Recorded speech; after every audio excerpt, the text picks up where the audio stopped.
in 5 seconds. 4, 3, 2, 1. Love Talk Radio. Well, here we are. I want to tell you a really funny story. This is my second taping of this today. I started it in the morning, which was really hard. The Monday mood. So go figure. The host on Monday wakes up just in another zone. I said for the show write-up, this was True Confessions, and this is True Confessions. Took me all day long to feel like I had a natural smile ready to come off my face. Why? Why? All right. It's 2020. We are all having to put more energy than we ever have before into this notion of it's good. We have hope. We believe everything's going to be fine. Because right now there's so much uncertainty, right? Now I have to say that a better percentage of the time, I know how to be functional within that. However, just like you, I'm another human being out here who's really trying to figure it out. And every now and again, I wrap myself around the axle, as I had a friend say to me, I don't know, a year ago or so. It was the very first time I ever heard that expression. I thought, wrap yourself around the axle. Good grief, that sounds horrible. And then I thought, yeah, that is horrible. Because what you do is you just get really wound around something. It's like a piece of string, or hair that gets caught in your vacuum cleaner on the roller. And let me tell you, with this long hair that I've got, I know about that. You got to figure out a way to cut it free and be loose again so that you can roll forward. This morning I woke up and I just felt tired. I felt tired. When you wake up in the morning and you feel tired, there's 1,000 reasons for it. If you can't sleep or you don't think that you slept very well, it's because during the night you are shut off from all the external stimulus that keeps you so engaged during the day and in your very conscious mind. At night you go to sleep. All ideal conditions, it is dark and quiet and you're in a comfortable repose. You don't have things rubbing up against your skin that are distracting you from a tactile sense, and you don't have noise that's keeping you awake, and you're not looking at things. You're not processing all that information. So what happens is you go from this conscious mind of looking outward and interacting with all the stimulus to deep within, into the recesses of your subconscious and your unconscious mind. And whoa, there's a lot that takes place in there. So what all took place in there?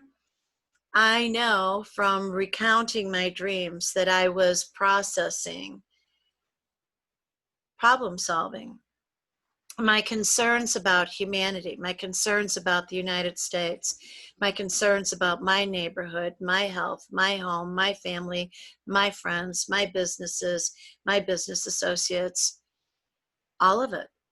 It was a busy night. So of course I woke up tired. So what did I do? Well, I stayed in bed for a long time and I grabbed my phone and I looked at morning prayers on my phone, which I love to do. I have an app called Laudate, which I really like, which I really appreciate. And I can see what every other Catholic around the world is reading. And when we used to be in Mass every day, I could see what all of us were being messaged. That's pretty awesome. I mean, that's really a very comforting feeling to think that with millions of people around the planet, you're all directed into a faith-filled place. Now, regardless of your religiosity or your abandonment of it or your being repelled by it, if you stop to think of an app, pick a meditative app of any sort and imagine that people are putting their intention and their focus on something that is about peace and about finding our solace. So I did that. Okay, that was not a bad start. I moved around a little bit in the bed, you know, just feeling my body and loosening up. And then I started hydrating. And I got up and brushed my teeth. It was like a whole new world by then. But I still felt the drag. I still felt the pull. I still felt the fog in my mind. And I still felt out of sync with myself. Now, if you've come here to Monday Moods previously, you know that one of the things that is a reality that we talk about is the fact that Mondays are the classic day for more cardiovascular events than any other day. Why? Because you wrapped up the week on Friday. You had the weekend. Now, I know that there's people who have a different schedule, but I'm talking typical schedules of Monday through Friday with the weekend off for holiday. And that has been the tradition here in the United States for many decades. So if you are unhappy in your position of work, or you're worried about something in your position of your work, whether it's leaving home to get there, or when you get there, or when you are there, it's disconcerting somehow. The mind works to put the heart into a fluctuation of all different kinds of sorts of rhythms, flutterings, closure, because you're uptight. And when you're uptight, truly, your vascular system constricts. There's more heart attacks on Mondays than any other day. How's that? Isn't that just amazing? Well, it is, and it's horrifying, but we have solutions. We do have prayer, which we know when you are faith-filled, prayer can be very relaxing. We have meditations that I have repeatedly shared the relaxation response and described how I learned that from cardiologist, Harvard cardiologist, Dr. Herbert Benson, decades ago. So I know to do all those things. But, you know, sometimes when you're wound around the axle, even when you know what to do, you have a hard time grabbing your own mind. Now, I've been doing the relaxation exercise for decades, and it is truly impactful. And you can Google Dr. Deb Carlin relaxation exercise, and you'll find me leading you through about a 15-minute video teaching you how to do it. And actually, it's pretty funny when I pull up that video and I'm guiding myself in the video. I just didn't feel like doing that this morning. So I did my other version of it, which is I walked myself through. It's not near as effective, but I did it anyway. But then I did something else. I had been studying, I used to run psychophysiology labs. And psychophysiology labs are where we do biofeedback, and biofeedback is very simple and straightforward. It is really truly biological feedback for you about what's going on in your body because of your mind. And then you look at what am I doing in here? What am I doing in my body? So what we do is, listen, here's all the forms of biofeedback. Temperature, taking your temperature. A digit thermometer, which is just a little like a 2-inch long thermometer, is something that you hold in the extremity of your fingers, usually between your forefinger and your thumb. And when you relax, your temperature increases. It's a wonderful piece of biofeedback, and it's very inexpensive. Because as you relax, your vascular system dilates. And as it dilates, you get more blood flow into your extremities, your toes, and your fingers. So it's an interesting point of real-time biofeedback. When I have people that I'm working with, you know, I started my research, and now clients and patients that I've had, I work with them and we see what happens, and we see an increase in the temperature digits. And it's wonderful. People go, wow, really? I did that? Yes, you did. Go ahead, get uptight again. You'll see your temperature will go down. The other measure, which is what most of my research has been on blood pressure. So I put a blood pressure cuff on somebody and do a blood pressure reading before we get started, then take them through the relaxation response exercise. And before we talk, before we do anything, I take the blood pressure reading again. You see a pre and a post measure, and lo and behold, the blood pressure goes down. That's wonderful. And then I had all this other equipment in my laboratories. I had galvanic skin responses and things that would measure your musculature, tension, and relaxation.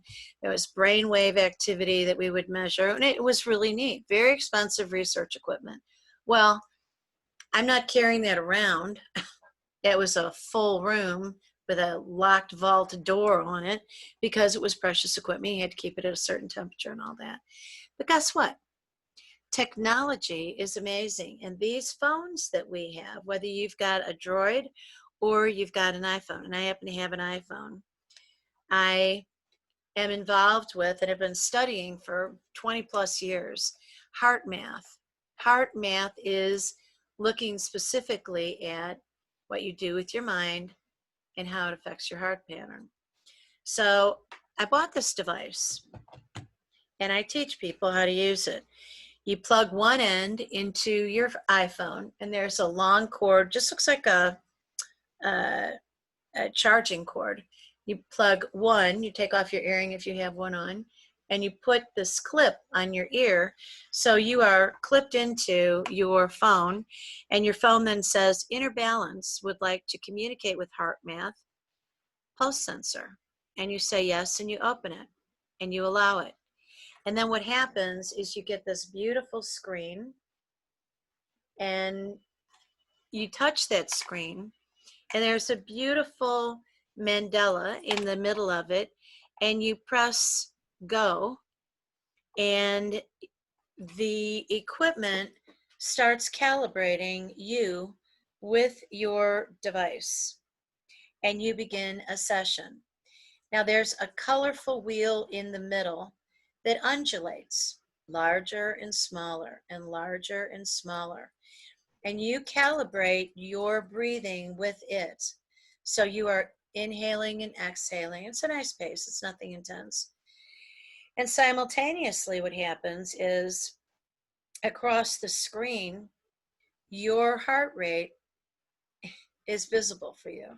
So I am sitting here right now, and I am looking at my patterns on my phone. And I am seeing a light which gets lit. Of course, these things are impossible to see on cameras. There's a light that shows up that says, okay, you're in the green zone, you're relaxing. You're in the red zone, you're angry about something. You're in the blue zone, you need to get into the green zone.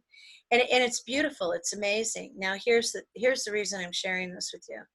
Today, for my mood, to get myself unwound, I needed something beyond me just talking to myself, me seeing me talking to me on a video, or watching anybody else's video. So I plug in here and I hold this phone in my hand and I sit still and I completely surrender.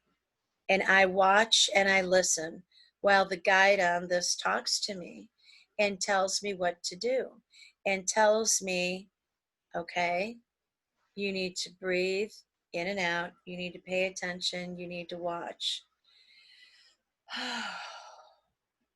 And because the biofeedback includes not just the visual, but tones, so when I'm in the green zone, it gives me a very pleasant tone.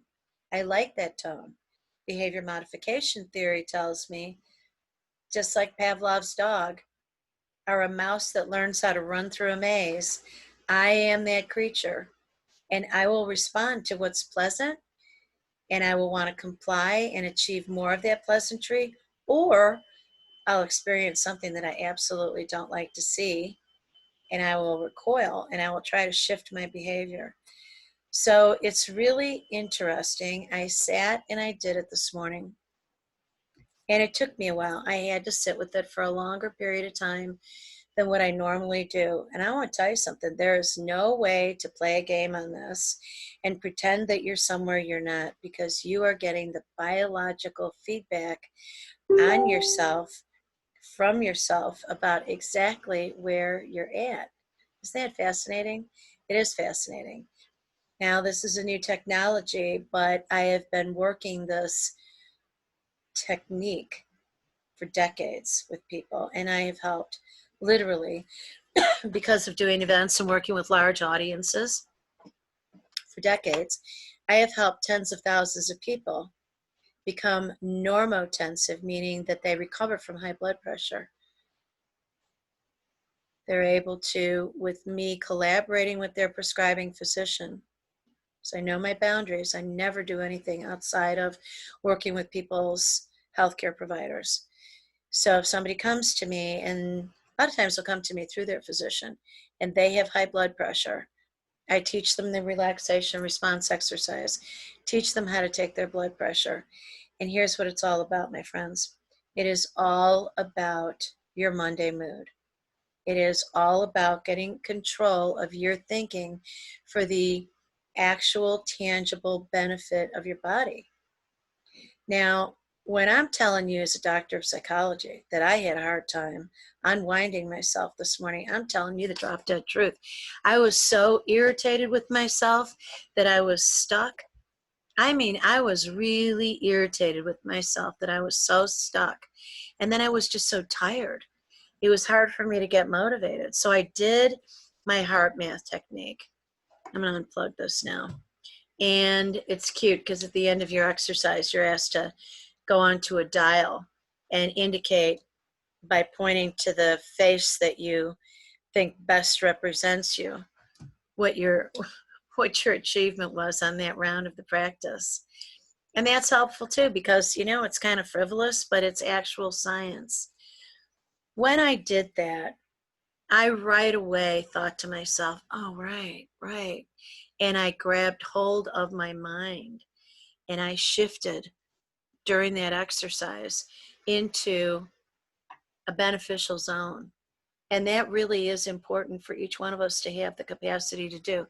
If you don't believe that you have influence over the world, if you don't have a belief that you have influence over the politic, whatever, the financial, every bit of it, then what you want to do is you really want to know that you have influence and power and authority over your mind. It's the real only thing that we do have authority over. So here it is. It's late in the afternoon, and I am finally on the air doing this show. That's a true confession. Now, I could have tried to show up earlier and pretended I was perky. It doesn't work. It comes across on the camera. You can't lie.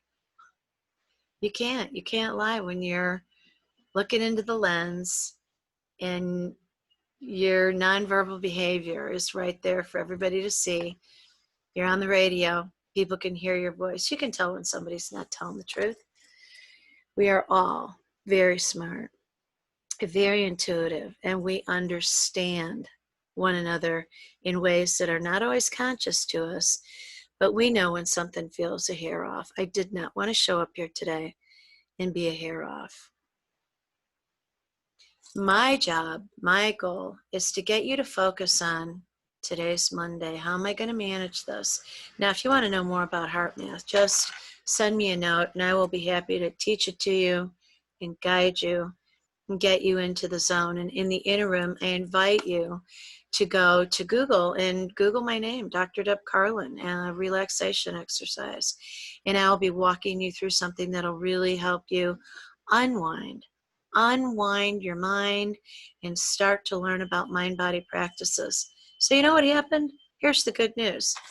I ended up today having a very busy schedule, which delighted me because I got energized by it. I had great appointments. I am doing this platform of having people on the air with me every day.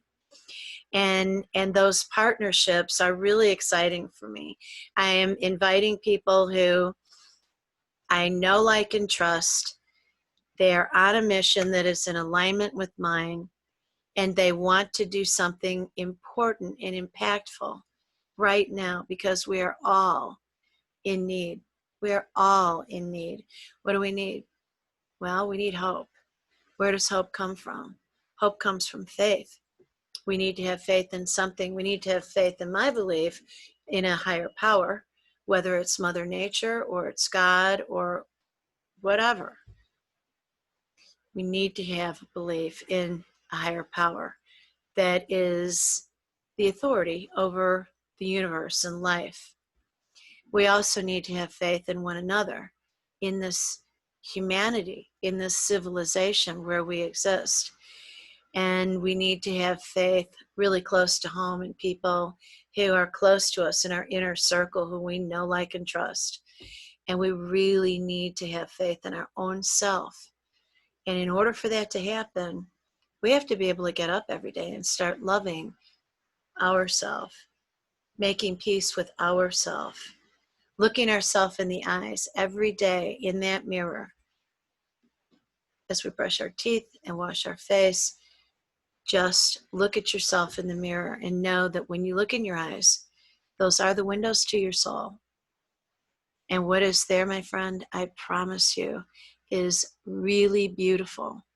And if it scares you and you see dark, I invite you to stick with it and continue to say, I see the light, I see the grace, I see the heavens through my eyes. I see goodness inside of my heart. I see goodness inside of my soul. And I will prove it to you that you can do that if you walk through the exercises with me. So here it is. It's Monday. You know how I feel about the week? I feel joyful and hopeful about the week. So I feel happy. I'm not so tired. I feel eager about the next 5 hours that I've got scheduled.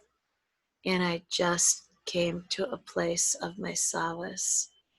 So this is your host, Dr. Deb Carlin, here on Blog Talk Radio at the K Factor, where K equals kindness, and the factors are all the things that lead to it. And this is the episode on Mondays called Monday Moods. So on that note, I will wish you a really great afternoon and evening and a wonderful night of respite tonight. All right? Until later. Thank you.